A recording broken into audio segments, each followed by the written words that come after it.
दिल गाफिल गफलत मत कर, एक दिन जम तेरे आवेगा। अरे दिल गाफिल गफलत मत कर, एक दिन जम तेरे आवेगा। सौदा करन को या जग आया, पूंजी लाया भूल गवाया। अब मैं अपनी आत्मा से पूछता हूँ, फकीर चंद, क्या यम सचमुच आता है?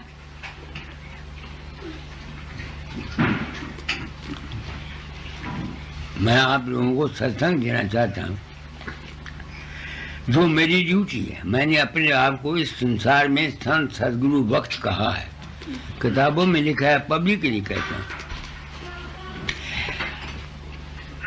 क्या मैं अपनी आत्मा से पूछने का हक नहीं रखता कि यमपुर आता है?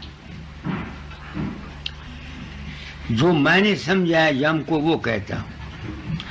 कोई बाहर से यम नहीं आता।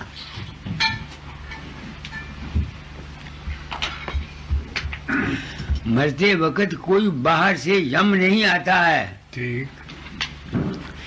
यम कहते हैं खारिज करने को। इंसान के अंदर जिस किस्म के ख्यालात, विश्वास, श्रद्धा या कर्म उसने किए हुए होते हैं, जिस तरह रात के वक्त तुम जिस किस्म के तुम्हारे संस्कार होते हैं, तुम सपना देखते हो, इसी तरह मरते वक्त जिस जिस किस्म के ख्यालात इंसान के होते हैं, वो उसके सामने शक्लें बना के आते हैं। ठीक। अब इसका सबूत मेरे पास सबूत ये है कि लोग मरते हैं, वो कहते हैं बाबा आया और घोड़ा ले आया, पालकी ले आया, हवाई जहाज ले आया, ये ले आया, और मैं नहीं जाता, मुझे कोई पता नहीं होता। इस एक ख्याल ने मुझको ये यकीन दिया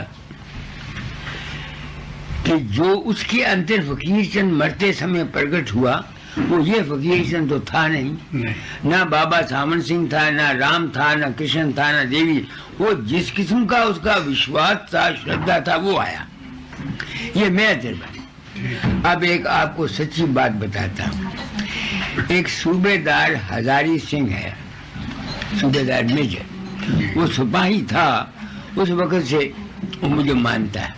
बड़ी बड़ी करामातें उसने उसके हिस्से में आई और मुझे कोई पता नहीं। तो वो ये समझता था कि मैं उसकी मदद करता हूँ। आप समझ गए ना? एक दफा क्वार्टर मास्टर था, उसका कोर्ट मार्शल हुआ, तो मेरा रूप उसके अंदर प्रकट हुआ। वो तो मेरे रूप ने कहा, तेरा कोर्ट मार्शल नहीं कुछ कर सकता। उसने मेजर जो था करने वाला, उसको कह दिया, बाबे ने मुझे कहा है तू मेरा कोर्ट मार्शल नहीं कर सकता। अब मेजर ने समझा इसका दिमाग खराब है। तो जिस दिन कोर्ट मार्शल हुआ, जिस कागज के इख्तियार पर, जिस कागज के बिना पर उसका कोर्ट मार्शल होना था, वो कागज ही नहीं मिला। उसका ऐसा विश्वास था। तो वो अमृतसर में गया, मैं वो अमृतसर में आया मेरे पास। उसने अपना एक वाकया सुनाया कि उसके चाचे के गुदा में फोड़ा था गांव में, तकलीफ बहुत थी। डॉक्टर को बुलाया, उसने कहा भाई मैं ऑपरेशन कर देता हूँ, अगर ये मर गया तो मैं जिम्मेवारी नहीं देता। उन्होंने कहा तुम ऑपरेशन कर लो। उसने उसका ऑपरेशन कर दिया।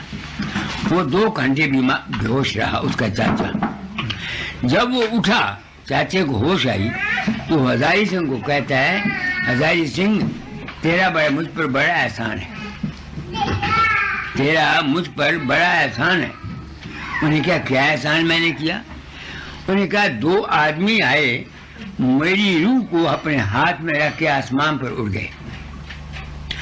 आगे एक जगह बहुत सी रूहें पड़ी थी, वहां उसने उनको रख दिया।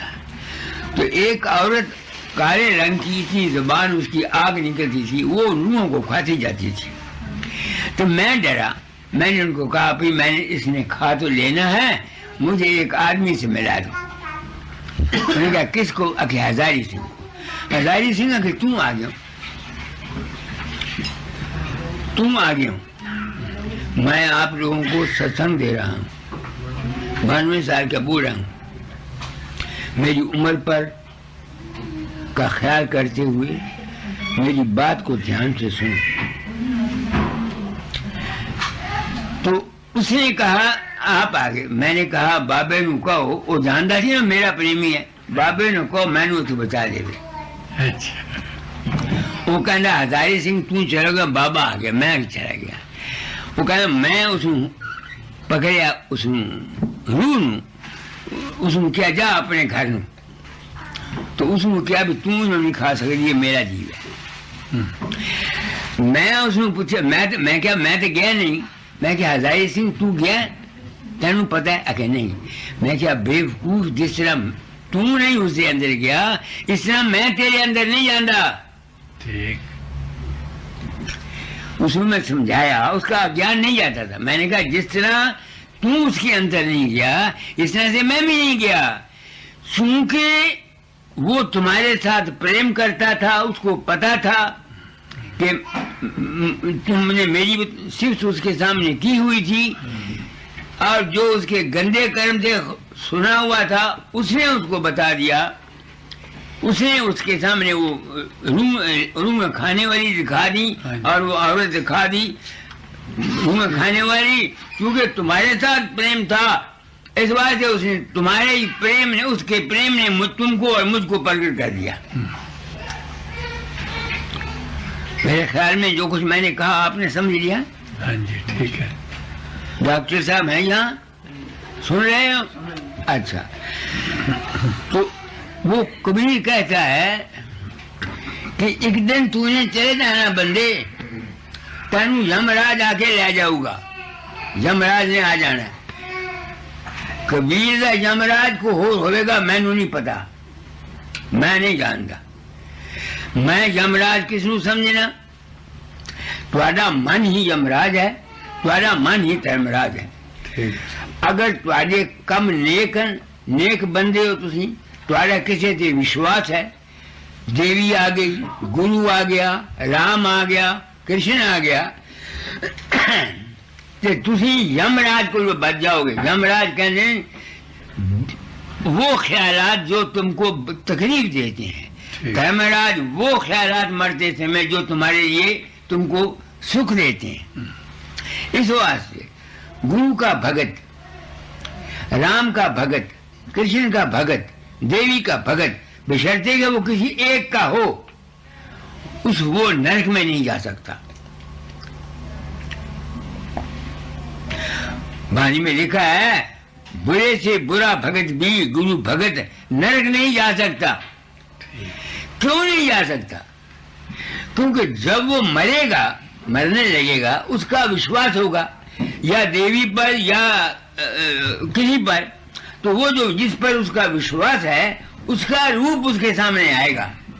क्योंकि उसका रूप उसके सामने आएगा, वो जो अनेक प्रकार के ख्यालात उसके गंदे मंदे हैं वो नहीं आएंगे। तो इस यमराज से कौन बचाता है? गुरु की भक्ति। संत मत के मुताबिक इस यमराज से हिंदुओं के मुताबिक कौन बचाता है? जिसका तुम इष्ट धारण किए हुए। अगर तुम देवी के भगत हो तो देवी तुमको बचाएगी यमराज से, अगर कृष्ण के भगत हो कृष्ण बचाएगा यमराज से, मरते समय गाय देती हो गाय भी तुमको बचाएगी यमराज से। क्यों? कि तुम्हारा जो ख्याल है वो अनेक किस्म के ख्यालात को छोड़कर नहीं समझ में आती है, जिसका उसने इष्ट रखा हुआ वो मूर्त उसके सामने आ जाएगी, तो उसके मन में वो मूर्त रहेगी। जो अनेक प्रकार के विचार हैं वो नहीं आएंगे। मेरे ख्याल में मैंने आपको समझाने में कोई कसर छोड़ी नहीं। ठीक है, समझते हो? इस वास्ते मैं कहा करता हूं कि एक के होके रहो, एक के होके रहो, एक का इश्क रखो, एक रूप उसका बनाओ, उसका कोई रूप नहीं, सब रूप उसके हैं। नहीं रूप कोई है, सब रूप तेरे, तेरी है सब प्रजा तेरे और भूप तेरे। धरा संत अवतार जग को चिताया, दुखी जीव को अंग अपने जगाया। गुरु का काम चिताना है। चिताना मैंने किसी को सच्ची बात बता के उसको खबरदार कर देना। ठीक, आप समझ गए मेरी बात को? पड़ोस करी को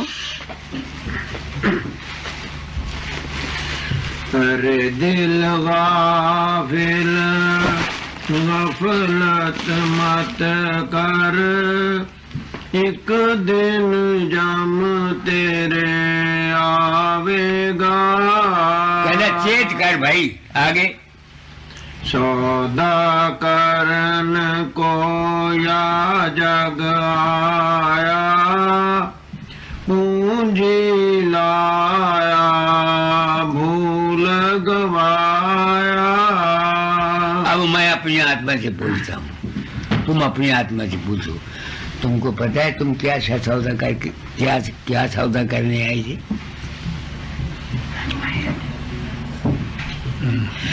हम जब माँ के पेट में आते हैं हम क्या चाहते हैं? बच्चा जब पेट में आ जाता है तो वो क्या चाहता है? जब उसके हाथ पांव बन जाते हैं वो अपनी कैद से, बंदिश से निकलना चाहता है। बच्चा माँ के पेट में है, जब वो 9 महीने का हो जाएगा, कोई औरत की ताकत नहीं है कहे कि बच्चे को बाहर ना निकाले। वो जो उसके अंदर में है वो उस अपनी जो कैद में है उससे निकलना चाहता है, आजादी चाहता है। मगर हम क्या करते हैं? अगर उस कैद से बचे, माँ की पेट की कैद से, ये स्वाभाविक गुण है, तो फिर हमने क्या किया? और उसकी कैद में आ गए, बच्चे की कैद में आ गए, दौलत की कैद में आ गए, धर्म की कैद में आ गए, गुरु की कैद में आ गए, राम की कैद में आ गए, कृष्ण की कैद में आ गए, ईश्वर की कैद में आ गए, परमात्मा की कैद में आ गए। नहीं समझ में आया? गुरु का क्या काम है?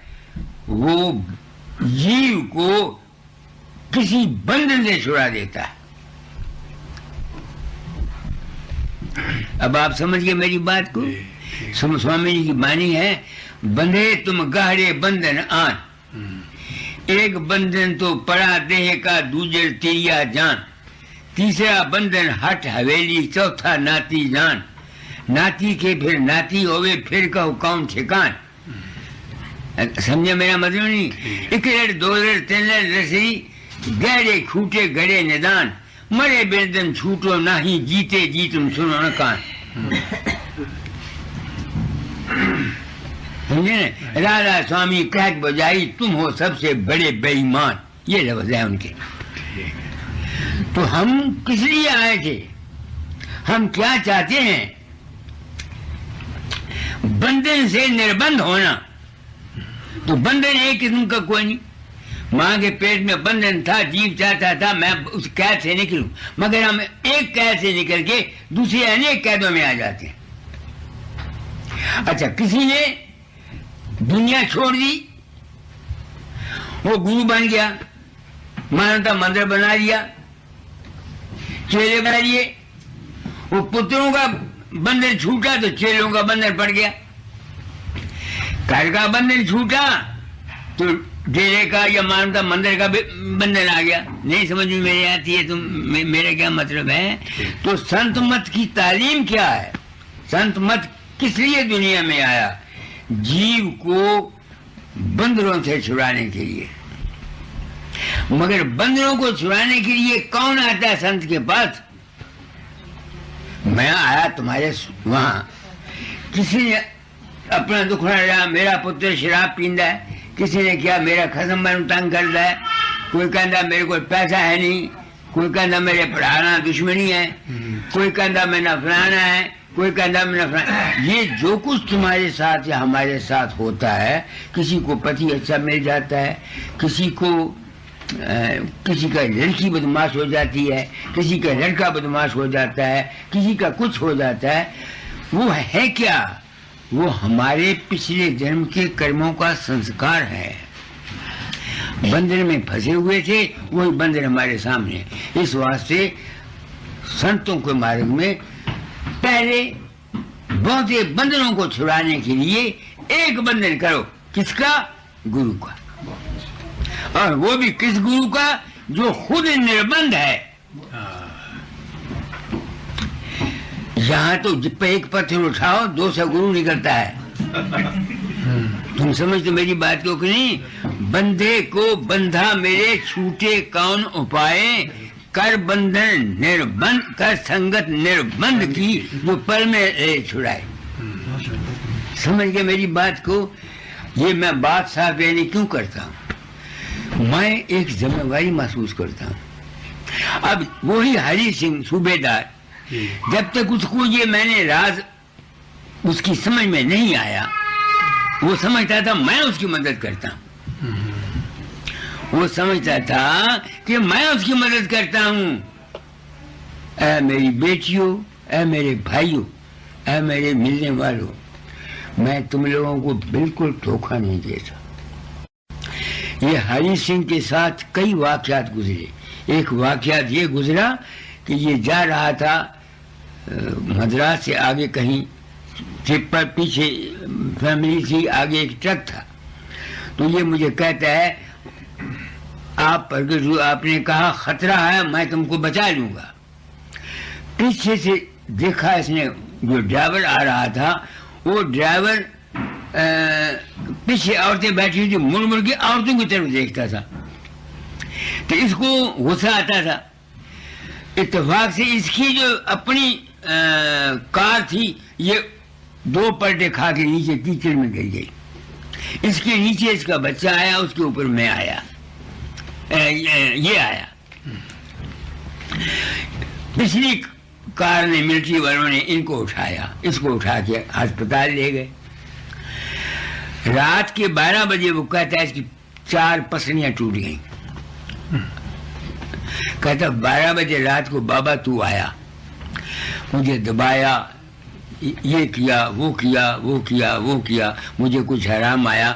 तो फिर क्या आपने कहा अब मैं जाता हूँ, ये दूसरे बाकी के जाग पड़ेंगे, अब तू ठीक हो जाएगा। फिर वो कहता है इसकी औरत भी भक्ति नहीं थी, मेरी प्रेमन थी, वो तीसरी मंदिर पर बैठी हुई थी। तो फोटो मेरी रखी हुई, आगे उसके फूल रखे हुए, सवा रुपया रखा हुआ, मत्था देके मेरा पति राजी हो जाए, मेरा पति को कुछ ना हो।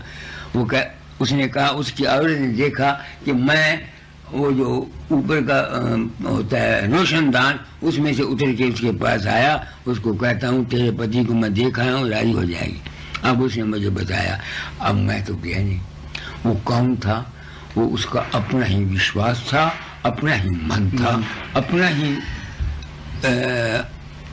उसका अपना मन था। ठीक है। तो जब से मैंने उसको ये बात बताई उसके चाचे की, अब आज 6 साल हो गए, 6 साल में उसने मुझे चिट्ठी नहीं लिखी। 6 साल में उसने चिट्ठी नहीं मुझको लिखी। तभी तो मैं कहता हूं कि अगर मैं पर्दा रखता तो आज मैं करोड़ों रुपए का मालिक होता, जितना मर्जी चाहे रुपया खा जाता। नहीं समझ में मेरी बात आपको आती है कि नहीं आती है? हमको तुमको जो कुछ इस दुनिया में मिलता है, ये हमारा अपना ही कर्म है। मैंने तुमको बोला किसी का लड़का नालायक है, किसी की लड़की की नालायक है, किसी की औरत बदमाश है, कोई आदमी खराब है, किसी को घाटा पड़ गया। ये है क्या? ये हमारा अपना ही कर्म है। जैसा कर्म जो जो करेगा तू अंत में भोगना पड़ना, ये स्वामी जी की वाणी है। हाँ जी। कर्म जो जो करेगा तू अंत में भोगना पड़ना। मैंने संतन साधुओं को देखा, इनको भी तकलीफें हुई, नहीं समझ में आती है। आपने मुझे बुलाया, मैं आ गया। मैं अपनी एक फर्ज समझता हूँ। यहाँ गया, $250 $300 तो इन्होंने पाउंड तो इन्होंने दिए, केशवनाथ ने 250 में 50 उन्होंने, आप लोगों में 10 15 20 रुपए दिए, आप लोगों ने दिए। मैं अपनी आत्मा से पूछता हूँ, फकीर चंद मर जाएगा अगर इन तुम्हारा दिया हूं मैं पैसा खा जाऊं, क्योंकि आप लोग अज्ञानी हैं। आपको अंधेरे में रखकर कि हाँ मैं गया था तुम्हारे अंतर, ये हो गया ये हो गया, अगर ऐसी बातें बताकर मैं आपसे पैसा लेके आप खा जाऊं, मैं मुजरिम हूं, मैं पतित हूं। हुक्म है शिष्य को ऐसा चाहिए गुरु को सब कुछ दे, और गुरु को ऐसा चाहिए शिष्य का कुछ न दे। ठीक, आप समझ गए मेरी बात को? मैं हूँ वक़्त का संत सदगुरु अवतार हूँ, आया ही इसी वास्ते हूँ। मेरे ग्रह ऐसे हैं, मेरे हाथ की लकीरें ऐसी हैं, मेरे ग्रह ऐसे हैं।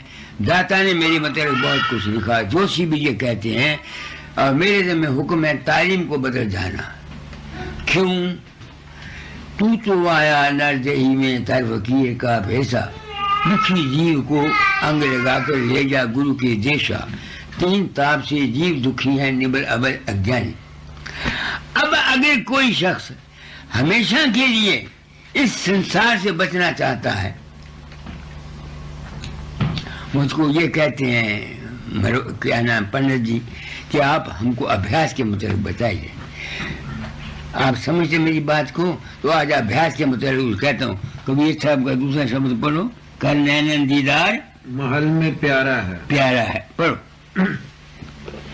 ये जो अभ्यास है ये शर्मा साहब किसको मिलता है? सुनो कबीर क्या कहता है, पढ़ो। कर नैनो दीदार महल में प्यारा है, कर नैनो दीदार महल में प्यारा है। काम क्रोध मद लोभ विसारो, शील संतोष क्षमा सत धारो। मद मांस मिथ्या तज डारो, हो ज्ञान घोड़े असवार भरम से न्यारा है। जब तक ये शर्तें कोई पूरी नहीं करता, तुम लाख सुबह से शाम तक अभ्यास करते रहो, कहाँ जाओगे?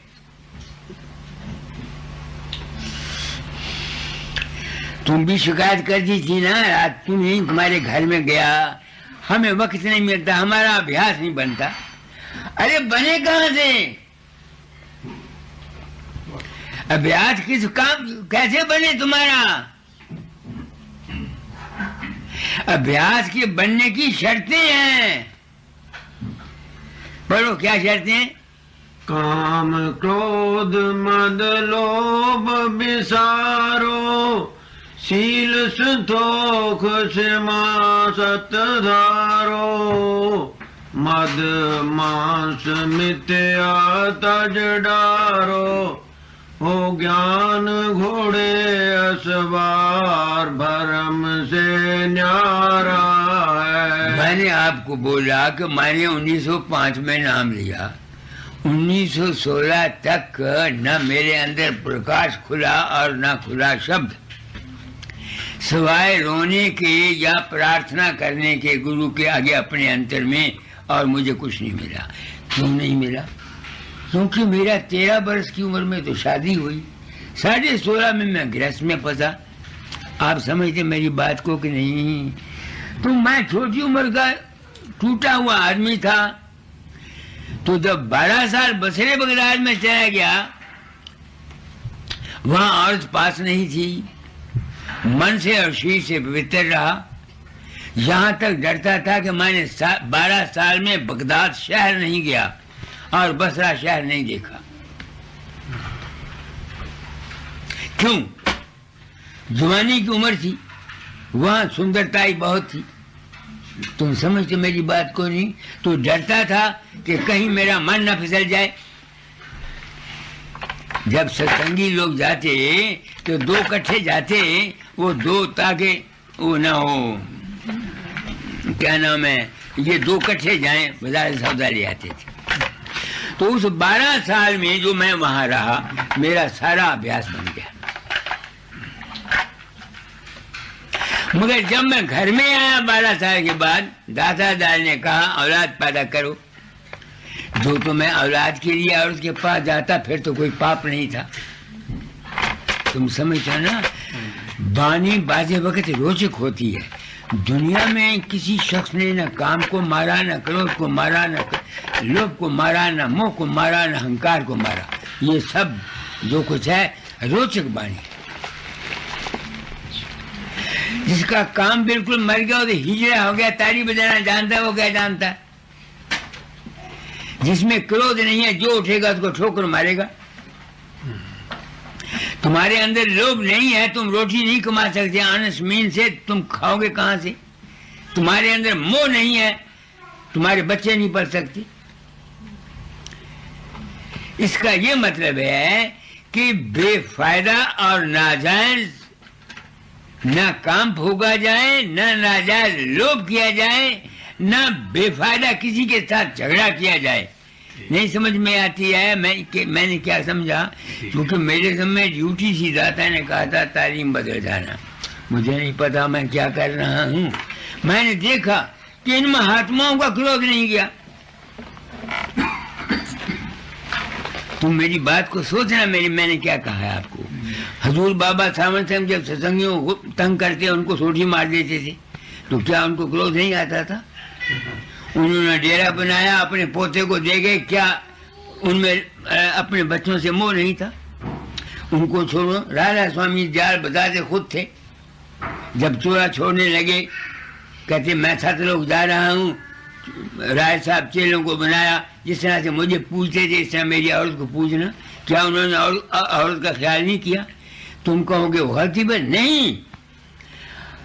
दुनिया में रहते हुए काम भी रहे, क्रोध भी रहे, लोभ भी रहे, मोह भी रहे, अहंकार भी रहे, मगर नाजायज ना हो।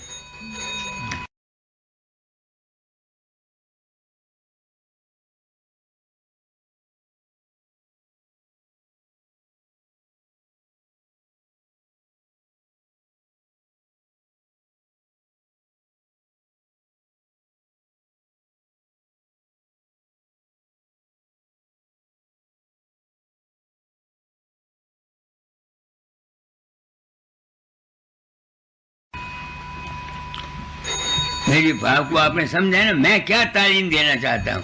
मैं ये तालीम नहीं देता। तुम गृहस्थी हो, मैं तुमको कहता हूँ हम गुरुओं के आगे मत लुटो। तुमने मेरा क्या देखा? मैं चोर हूँ कि डाकू हूँ? मैं क्यों आया हूँ? आप क्या जानते हैं? आपने मेरा क्या देखा?